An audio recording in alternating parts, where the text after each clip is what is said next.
بسم اللہ الرحمن الرحیم الحمد للہ رب العالمین والصلاة والسلام علی سید المرسلین محمد وعلی آلہ واصحابہ وزوجاتہ وذریاتہ ومن تبعہم بإحسان الی یوم الدین وبعد۔ مشاہدین اعظام، السلام علیکم ورحمۃ اللہ وبرکاتہ۔ قال الامام البخاری رحمہ اللہ وقال ابن كثير عن سفيان عن أبيه عن ابن أبي نعم عن أبي سعيد بعث علي إلى النبي صلى الله عليه وسلم بذهيبة فقسمها بين أربعة۔ حضرت ابو سعید خدری رضی اللہ عنہ روایت کرتے ہیں کہ علی نے یمن سے نبی اکرم صلی اللہ علیہ وسلم کی خدمت میں کچھ سونا بھیجا تو آپ نے 4 آدمیوں میں اسے تقسیم کر دیا۔ اقرا بن حابس الحنظلی المجاشعی، عیینہ بن بدر الفزاری، زید طائی بنو نبہان والے اور علقمہ بن علاثہ عامری بنو کلاب والے۔ اس پر قریش اور انصار کے لوگوں کو غصہ آیا، وہ ناراض ہو گئے اور کہنے لگے کہ نبی صلی اللہ علیہ وسلم نے نجد کے بڑوں کو تو دیا لیکن ہمیں نظر انداز کر دیا ہے۔ نبی صلی اللہ علیہ وسلم نے فرمایا، میں صرف ان کے دل ملانے کے لیے انہیں دیتا ہوں کیونکہ ابھی حال ہی میں یہ لوگ مسلمان ہوئے ہیں۔ پھر ایک شخص آیا، اس کی آنکھیں دھنسی ہوئی تھیں، کلے پھولے تھے، پیشانی بھی اٹھی ہوئی، داڑھی بہت گھنی تھی اور سر موڑا ہوا تھا۔ اس نے کہا، اے محمد، اللہ سے ڈرو۔ نبی صلی اللہ علیہ وسلم نے فرمایا، اگر میں ہی اللہ کی نافرمانی کروں گا تو پھر اس کی فرما برداری کون کرے گا؟ اللہ تعالیٰ نے مجھے روئے زمین پر دیانتدار بنا کر بھیجا ہے، کیا تم مجھے امین نہیں سمجھتے؟ اس شخص کی اس گستاخی پر ایک صحابی نے اس کے قتل کی اجازت چاہی۔ میرا خیال ہے کہ حضرت خالد بن ولید تھے، لیکن نبی صلی اللہ علیہ وسلم نے انہیں اسے روک دیا۔ پھر وہ شخص وہاں سے چلنے لگا تو آپ نے فرمایا، اس آدمی کی نسل سے، یا ایسے کہا اس شخص کے بعد اسی کی قوم سے ایسے لوگ جھوٹے مسلمان پیدا ہوں گے جو قرآن کی تلاوت تو کریں گے لیکن قرآن ان کے حلق سے نیچے نہیں اترے گا۔ دین سے وہ اس طرح نکل جائیں گے جیسے تیر کمان سے، جیسے تیر شکار سے نکل جاتا ہے۔ یہ مسلمانوں کو قتل کریں گے اور بت پرستوں کو چھوڑ دیں گے۔ اگر میری زندگی اس وقت تک باقی رہی تو میں ان کو اس طرح قتل کروں گا جیسے قوم عاد کا عذاب الہی سے قتل ہوا تھا کہ ایک بھی باقی نہ رہا، سب کے سب ختم ہو گئے۔ یہاں پر جو یہ لفظ آیا ہے، یمرقون من الدین مروق السہم من الرمیہ، اس کے ترجمے میں لوگوں سے غلطی ہو جاتی ہے۔ یہاں لکھا ہوا ہے جیسے تیر کمان سے نکل جاتا ہے، یہ ترجمہ صحیح نہیں ہے۔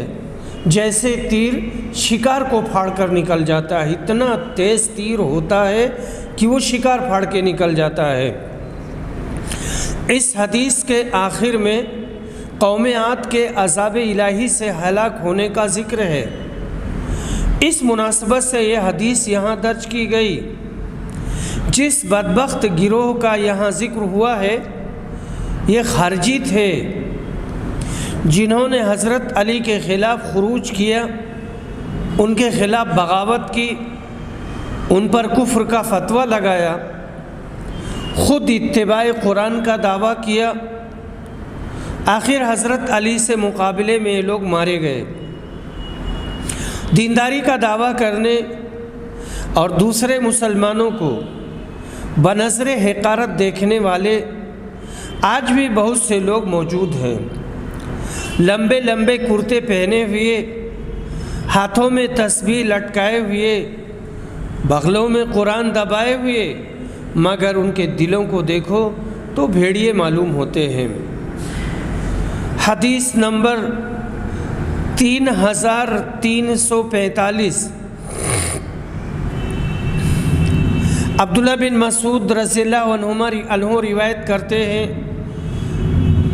کہتے ہیں کہ میں نے نبی صلی اللہ علیہ وسلم سے سنا، آپ نے کہا تھا فہل من مدکر، ہے کوئی نصیحت پکڑنے والا اور نصیحت حاصل کرنے والا۔ باب قصۃ یاجوج و ماجوج، یاجوج اور ماجوج کے قصے کا بیان۔ یاجوج اور ماجوج اللہ تعالیٰ نے ان کو پیدا کیا ہے، ان کے بارے میں کچھ بتایا بھی ہے۔ یہ قیامت کی نشانیوں میں سے ہیں اور قرب قیامت یہ بہت کثرت کے ساتھ نکل آئیں گے اور پھر یہ قیامت کی نشانیوں کی طرح سے ظاہر ہوں گے۔ وقول اللہ تبارک و تعالی، اللہ تعالیٰ کے اس فرمان کا بیان۔ قالوا یا ذا القرنین ان یاجوج و ماجوج مفسدون فی الارض، اے ذو القرنین، یاجوج اور ماجوج ملک میں بہت فساد مچا رہے ہیں۔ یہ دونوں قبیلوں کے نام ہیں، یاجوج ایک قبیلہ ہے، ماجوج دوسرا قبیلہ ہے۔ یہ یافس بن نوح کی اولاد میں سے ہیں۔ بعض نے کہا یاجوج ترک لوگ ہیں اور ماجوج ایک دوسرا گروہ ہے۔ قیامت کے قریب یہ لوگ بہت غالب ہوں گے اور ہر طرف سے نکل پڑیں گے۔ ان کا نکلنا قیامت کی ایک نشانی ہے۔ جو لوگ یاجوج ماجوج کے وجود میں شبہ کرتے ہیں وہ ناسمجھ ہیں۔ یاجوج ماجوج آدمی ہیں، کوئی عجوبہ نہیں ہے، اور جو روایتیں ان کے قد و قامت کے متعلق منقول ہیں ان کی سندیں صحیح نہیں۔ تورات میں یاجوج ماجوج کا ذکر ہے۔ بعض لوگوں کا کہنا ہے یاجوج روسی لوگ ہیں اور ماجوج تاتاری، بعض کا کہنا ہے ماجوج انگریز ہیں۔ صحیح بات یہی ہے کہ حقیقت حال کو اللہ ہی بہتر جانتا ہے۔ اہل ایمان کا کام ارشاد الہی پر آمنا و صدقنا کہنا ہے۔ باب وقول اللہ عز وجل وَيَسْأَلُونَكَ عَنْ ذِي الْقَرْنَيْنِ قُلْ سَأَتْلُو عَلَيْكُمْ مِنْهُ ذِكْرًا إِنَّا مَكَّنَّا لَهُ فِي الْأَرْضِ وَآتَيْنَاهُ مِنْ كُلِّ شَيْءٍ سَبَبًا فَأَتْبَعَ سَبَبًا۔ رسول صلی اللہ علیہ وسلم نے ذوالقرنین کے متعلق یہ لوگ پوچھتے ہیں اور آپ سے یعنی رسول اعظم صلی اللہ علیہ وسلم سے ذوالقرنین کے بارے میں لوگ سوال کرتے ہیں اور پوچھتے ہیں۔ تم کہہ دو کہ ان کا قصہ میں ابھی تمہارے سامنے بیان کرتا ہوں۔ ہم نے اسے زمین کی حکومت دی تھی اور ہم نے اس کو ہر طرح کا سامان عطا کیا تھا، پھر وہ ایک سمت چلا۔ اللہ تعالیٰ کے ارشاد، تم لوگ میرے پاس لوہے کی چادریں لاؤ۔ زبر کا واحد زبرہ ہے اور زبرہ ٹکڑے کو کہتے ہیں۔ یہاں تک کہ جب اس نے ان دونوں پہاڑوں کے برابر دیوار کھڑی کر دی۔ صدفین سے مراد پہاڑ ہے۔ ابن عباس سے بین الصدفین کی تفسیر میں منقول ہے، اور الصدین الصدفین کی دوسری قرأت بھی الجبلین کے معنی میں ہے۔ الجبلین دو پہاڑ۔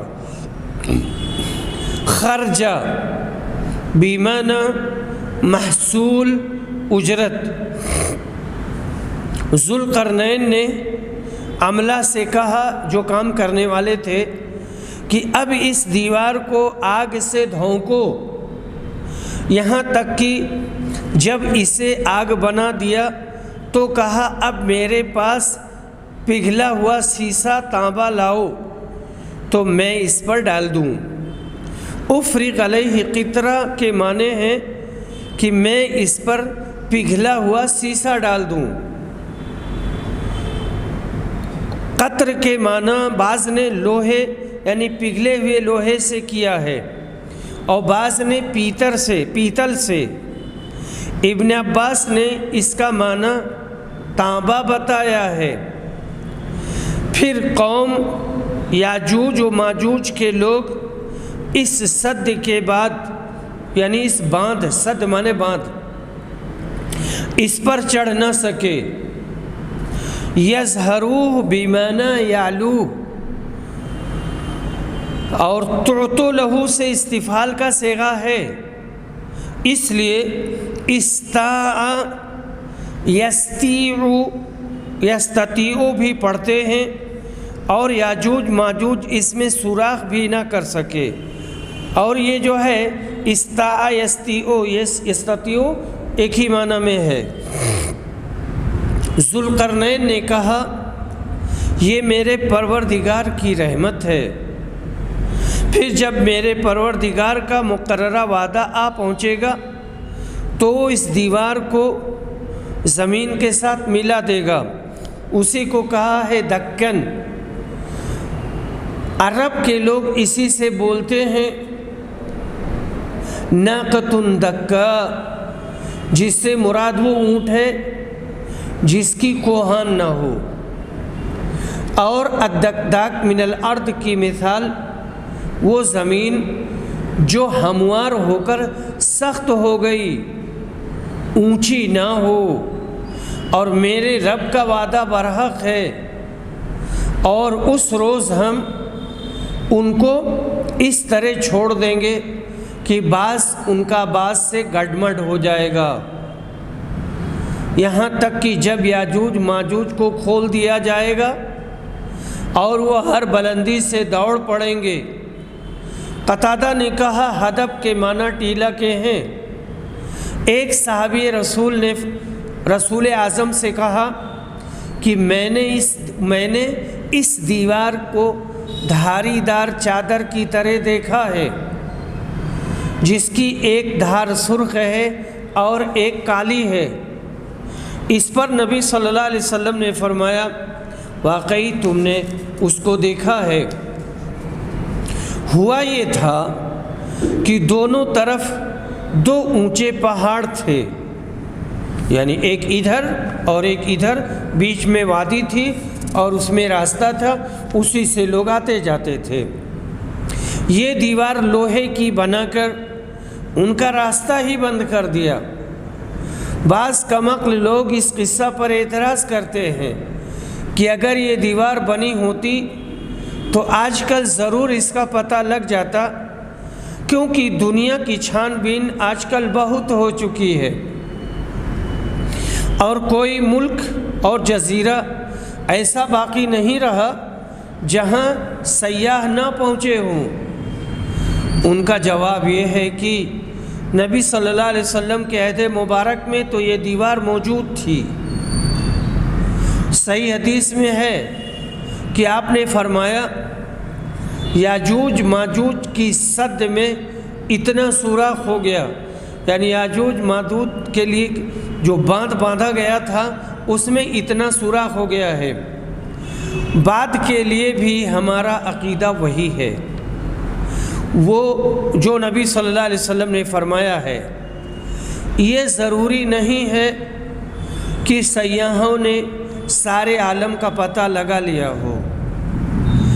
جن لوگوں نے دیوار چین کو سد سکندری سمجھا ہے انہوں نے غلطی کی ہے، کیونکہ چین کی دیوار بہت لمبی ہے اور وہ لوہے کی بھی نہیں ہے۔ اسے چین کے ایک بادشاہ نے بنوایا تھا۔ مذکورہ ذوالقرنین سے سکندر اعظم مراد ہیں، جنہوں نے دین ابراہیمی قبول کر لیا تھا۔ اسکندر یونانی مراد نہیں ہے، یہ بعد کے زمانہ قبل مسیح میں ہوا ہے۔ حدیث نمبر 3346 متفق علیہ۔ عروہ بن زبیر روایت کرتے ہیں کہ زینب بنت ابی سلمہ یہ روایت کرتی ہیں ام حبیبہ بنت ابی سفیان سے، یہ زینب بنت جہش سے، کہ نبی صلی اللہ علیہ وسلم ان کے پاس آئے، آپ کچھ گھبرائے ہوئے تھے۔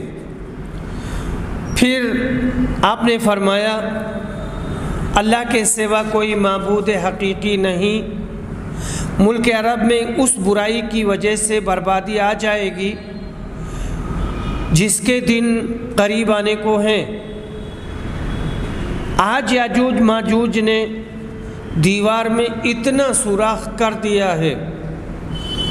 پھر رسول صلی اللہ علیہ وسلم نے انگوٹھے اور اس کے قریب کی انگلی سے حلقہ بنا کر بتلایا۔ ام المومنین حضرت زینب بنت جہش نے بیان کیا کہ میں نے سوال کیا، اللہ کے رسول، کیا ہم اس کے باوجود ہلاک کر دیے جائیں گے کہ ہم میں نیک لوگ بھی موجود ہوں گے؟ آپ نے فرمایا ہاں، جب فسق و فجور بڑھ جائے گا تو یقیناً بربادی آئے گی۔ یہ حدیث متفق علیہ ہے، جیسا کہ میں نے ابھی بتایا۔ اور اس کے بعد والی جو روایت ہے حدیث نمبر 3347، ابو ہریرہ رضی اللہ عنہ روایت کرتے ہیں کہ رسول صلی اللہ علیہ وسلم نے فرمایا اللہ پاک نے یاجوج ماجوج کی دیوار سے اتنا کھول دیا ہے، پھر آپ نے اپنی انگلیوں سے 90 کا عدد بنا کر بتلایا کہ اتنا۔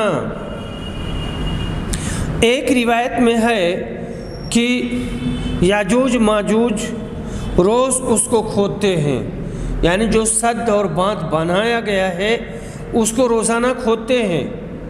تھوڑی سی رہ جاتی ہے تو کہتے ہیں کل آ کر توڑیں گے۔ اللہ تعالیٰ شب بھر میں پھر اس کو ویسا ہی مضبوط کر دیتا ہے۔ جب ٹوٹنے کا وقت آئے گا اس روز یوں کہیں گے کل انشاءاللہ آ کر توڑ ڈالیں گے۔ اس شب میں وہ دیوار ویسی ہی رہے گی، صبح کو توڑ کر نکل پڑیں گے۔ حدیث نمبر 3348، ابو سعید خدری رضی اللہ عنہ روایت کرتے ہیں کہ نبی صلی اللہ علیہ وسلم نے فرمایا اللہ تعالیٰ قیامت کے دن کہے گا اے آدم، آدم کہیں گے میں حاضر ہوں، مستعد ہوں، ساری بھلائیاں صرف تیرے لیے ہیں، تیرے ہی ہاتھ میں ہے۔ اللہ تعالیٰ فرمائے گا جہنم میں جانے والوں کو نکالو، یعنی جہنم میں جانے والوں کی کھیپ الگ کرو۔ آدم کہیں گے اے اللہ، جہنمیوں کی تعداد کتنی ہے؟ اللہ فرمائے گا کہ 1000 میں سے 999۔ اس وقت کی ہولناکی اور وحشت سے بچے بوڑھے ہو جائیں گے اور ہر حاملہ عورت اپنا حمل گرا دے گی۔ اس وقت تم خوف و دہشت سے لوگوں کو مدہوشی کے عالم میں دیکھو گے، حالانکہ وہ بے ہوش نہ ہوں گے، لیکن اللہ کا عذاب بڑا ہی سخت ہوگا۔ صحابہ نے عرض کیا اللہ کے رسول وہ ایک شخص ہم میں سے کون ہوگا؟ رسول اکرم نے فرمایا تمہیں بشارت ہو، وہ ایک آدمی تم میں سے ہوگا اور 1000 دوزخی یاجوج ماجوج کی قوم میں سے ہوں گے۔ پھر رسول اکرم نے فرمایا اس ذات کی قسم جس کے ہاتھ میں میری جان ہے، مجھے امید ہے کہ تم یعنی امت مسلمہ تمام جنت والوں کے 1/3 ہوگے۔ پھر ہم نے اللہ اکبر کہا خوشی کے مارے، تو آپ نے فرمایا مجھے امید ہے کہ تم تمام جنت والوں کے آدھے ہوگے۔ پھر ہم نے اللہ اکبر کہا خوشی میں، پھر آپ نے فرمایا کہ محشر میں تم لوگ تمام انسانوں کے مقابلے میں اتنے ہوگے جتنے کسی سفید بیل کے جسم پر ایک سیاہ بال، یا جتنے کسی سیاہ بیل کے جسم پر ایک سفید بال ہوتا ہے۔ کالا بیل ہے، سفید بیل ہے۔ کالا بیل اس کے جسم میں کتنے بال ہوتے ہیں، اس کے مقابل میں ایک سفید بال، یا سفید بال ہے اس کے مقابل میں ایک کالا بال۔ ترجمہ باب اس فقرے سے نکلتا ہے کہ تم میں سے ایک آدمی کے مقابل یاجوج ماجوج میں سے 1000 آدمی پڑھتے ہیں، کیونکہ اس سے یاجوج و ماجوج کی ایسی کثرت نسل معلوم ہوتی ہے کہ امت مسلمہ ان کافروں کا 1000واں حصہ ہوگی۔